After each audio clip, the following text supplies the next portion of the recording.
Imagine yourself alone in absolute darkness, the salt of the sea still clinging to your skin, your stomach churning with the stench of rotting fish, and you, Jonah, reluctant prophet, being spewed out from the bowels of a colossal creature, not onto the familiar sands of a beach, but into a dry, arid world where the sea feels like a distant dream.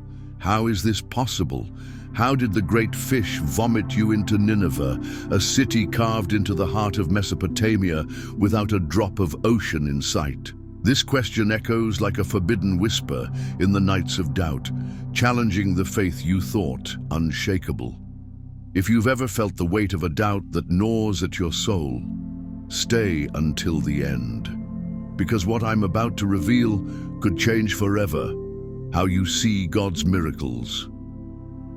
Come back with me to ancient Israel, to the dusty streets of Gath-Hepher, a small village in the north, where Jonah, son of Amittai, lived a life that seemed ordinary, but carried the invisible burden of a divine calling. He wasn't a giant of faith like Moses, who raised his staff and parted the red waters of the Red Sea, nor like Elijah, who called fire from heaven to consume drenched altars.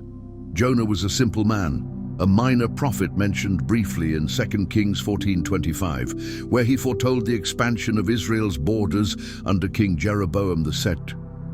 Picture the hot, dry air of the Jezreel Valley, the scent of ancient olive trees mingling with the sweat of peasants toiling in the fields, and Jonah walking along narrow paths, feeling a growing unease in his chest. He heard whispers of God in his dreams, visions of a distant city, but nothing prepared him for the day when a thunderous voice echoed in his mind. Arise, go to Nineveh, that great city, and cry out against it, for their wickedness has come up before me. Nineveh, the name alone sent chills down his spine. It wasn't just a city. It was the throbbing heart of the Assyrian Empire, a colossus of cruelty where kings like Tiglath-Pileser III and Sennacherib built palaces adorned with reliefs of bloody battles, where prisoners were impaled alive on the walls as warnings, and where temples to gods like Assur smoked with the stench of human sacrifices. Modern archaeologists digging through the ruins in Mosul, present-day Iraq, found evidence of this. Clay prism inscriptions detailing brutal conquests like those of Ashurbanipal, who boasted of filling rivers with corpses. For Jonah, a devout Jew, Nineveh was the ultimate enemy, the Assyrians who had ravaged Israelite tribes, dragging captives into exile. Feel his inner conflict, his heart pounding like war drums, cold sweat trickling down his neck as he thinks, "Why me? Why save these monsters who deserve only divine wrath?" Instead of obeying, he flees, running south to the port of Joppa, now part of Tel Aviv, where the Mediterranean Sea stretches out like a vast road of escape, its blue waters shimmering under the sun, promising anonymity and distance.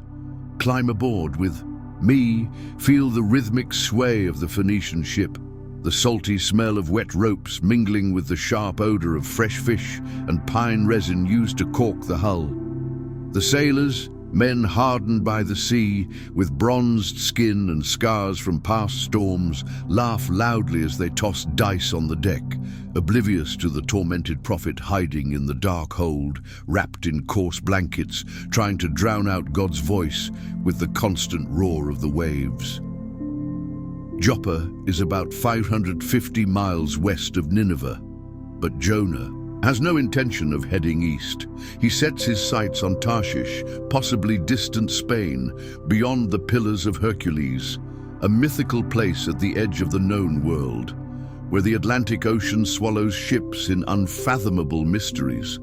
The ship sets sail, the wind filling its square sails, and for a moment Jonah feels relief. The sound of gulls crying in the distance, the salty taste in the air, the illusion of freedom. But God is not a deity to be outrun by maritime routes. A storm rises from nowhere, as if the entire sky rebels against human defiance. Howling winds lash the sails like divine whips, tearing the fabric with fury, while waves rise like living mountains, cloaked in white foam that crashes onto the deck like clenched fists. Picture the panic spreading, sailors shouting desperate prayers to Baal and Astarte, pagan gods deaf to the chaos, the ship creaking and groaning as if its wooden bones will snap in two, icy water flooding the hold, soaking Jonah's clothes as he's roused from a guilty sleep. They cast lots to find the culprit, and fate's finger points to him. Jonah confesses, his voice trembling over the roar of the tempest. "It is because of me that this great storm has come upon you. Take me and throw me into the sea, and the sea will calm." Feel their reluctance, the primal fear in their eyes as they lift him, calloused hands gripping his arms, and cast him into the turbulent waters. The sea swallows him like a ravenous mouth, the piercing cold, enveloping his body like a shroud, absolute darkness choking him as he sinks, bubbles escaping his lips, his lungs burning like fire, regret exploding in his mind. Why did I flee? Why did I doubt the sovereignty of a God who commands the winds and waves? In the abyss, a miraculous, terrifying event unfolds. A great fish, prepared by God, swallows Jonah whole. It's not mere punishment, but improbable salvation, a womb that's prison and refuge. Inside its dark, fetid belly, acids burn his skin like fire. The world shrinks to chaos, bile, rotting seaweed stench, guttural sounds of the fish in cold currents. Constant swaying like an infernal cradle, sticky dampness clings to every pore. 3 days and nights drag like eternity.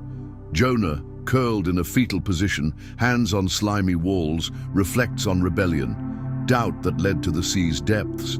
He prays with a broken heart, "I cried from Sheol's belly, you heard. You cast me into the deep sea's heart. Currents surrounded me, your waves, billows passed over." This prayer, Jonah chapter 2, is a psalm of despair, hope, echoing Psalm 69:88, cries from the abyss. Theologians like John Walton see it as death, resurrection. The fish isn't just an animal, but divine providence, a watery grave foreshadowing Christ's tomb. Jesus in Matthew 12:40 says, "As Jonah was 3 days in the fish's belly, so will the Son of Man be in the earth's heart." In darkness, Jonah's life slips, but faith sparks. He vows, "What I vowed I will pay. Salvation belongs to the Lord." A divine command echoes. The fish obeys, vomiting Jonah onto dry land. Fresh air floods his lungs, sun blinds his eyes, bile lingers as he collapses on wet sand. Jonah 2:10 says, "Dry land, not Nineveh, an enigma." Most agree it's the Mediterranean coast, near Ashdod or Gaza, waves lapping rocky shores. Nineveh's 550-800 miles away, an epic journey awaits. Jonah rises, legs trembling, skin raw under the sun. He gazes at mountains, knowing God saved him for obedience, not comfort. The journey begins, weeks of scorching sun, thirst tormenting like a demon. Each step on dusty caravan routes wrestles doubts. Does God want me in Nineveh? Can a sea-spat man preach to murderers who hate my people? Dust clings to bare feet, desert winds carry caravan echoes, camels bleating, merchants haggling. He crosses the Jordan, its waters reviving, passes Damascus's walls, markets, spices evoking home. The Euphrates sways, a reminder of the sea. Each mile is a soul's pilgrimage, dissolving rebellion, transforming fugitive to messenger. Psalm 139, 7-10. Where shall I flee from your spirit? If I ascend to heaven, you're there. In Sheol, you're there. If I dwell in the sea's uttermost parts, your hand leads me. Archaeologists at Nineveh on the Tigris found 15 kilometers walls, Lamassu gates, cuneiform tablets of Assyrian atrocities. In the 8th century BC under Jeroboam II, Nineveh housed 120,000, a 3 days journey city. Excavations suggest a smaller core, perhaps a day's walk implying suburbs or poetic hyperbole. In 2014, ISIS's destruction of Jonah's Mosul tomb revealed 2,700-year-old inscriptions of kings like Esarhaddon, echoing Jonah's era.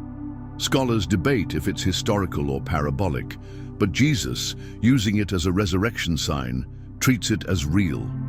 Jonah reaches Nineveh, air thick with furnace smoke. Hammers strike metal, walls rise like mountains, watchtowers touch the sky, markets buzz with Akkadian shouts, idolatrous incense mixes with slaves' sweat.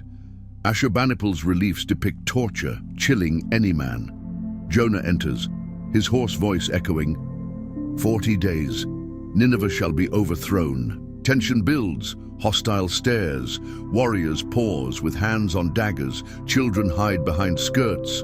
Bazaar's hum falls to a fearful whisper. Miraculously, the message pierces hearts.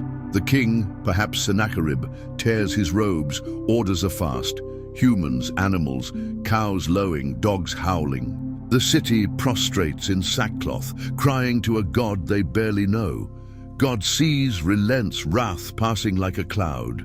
But Jonah's furious, feeling betrayed, sitting under the scorching sun, muttering, I knew you're gracious, merciful, slow to anger, abounding in love. God grows a plant for shade, but a worm withers it, a hot wind torments. Jonah wishes to die. God asks, are you right to be angry for the plant? The lesson, Jonah cares more for a plant than 120,000 souls. God declares in Jonah 4:11, should I not pity Nineveh? Nineveh, with 120,000 who don't know their right from their left and much cattle. The fish didn't vomit Jonah in Nineveh. The miracle transcends maps. It was the Mediterranean coast. The 550-800-mile journey is the test, shaping Jonah into a vessel of mercy. Theologians see the fish as unexpected salvation, not convenience. Dry land contrasts the chaotic sea, showing God provides when impossible. Some propose the fish swam the Persian Gulf, Tigris, but the text stresses the human journey, gradual transformation. Picture a missionary fleeing a call to hostile lands like Iraq. Nineveh's ruins, whispering tales, swallowed by crisis, illness, loss, vomited into surrender, walking with sore feet but renewed heart. Or you, fleeing a call, swallowed by doubts like oceanic abysses, emerging for a journey testing faith step by step. Jonah's story isn't just ancient, it's a mirror for reluctant souls, showing God's mercy extends to the worst. Ninevites in our lives, enemies, strangers, ourselves, the fish, the journey, God's impossible love. If this touched you, this doubt needed answering. Have you fled a calling? Doubted a miracle for logical facts? Comment, I am like Jonah. Subscribe if you dare face your Ninevehs. Share this truth. Someone needs it before their storms swallow them.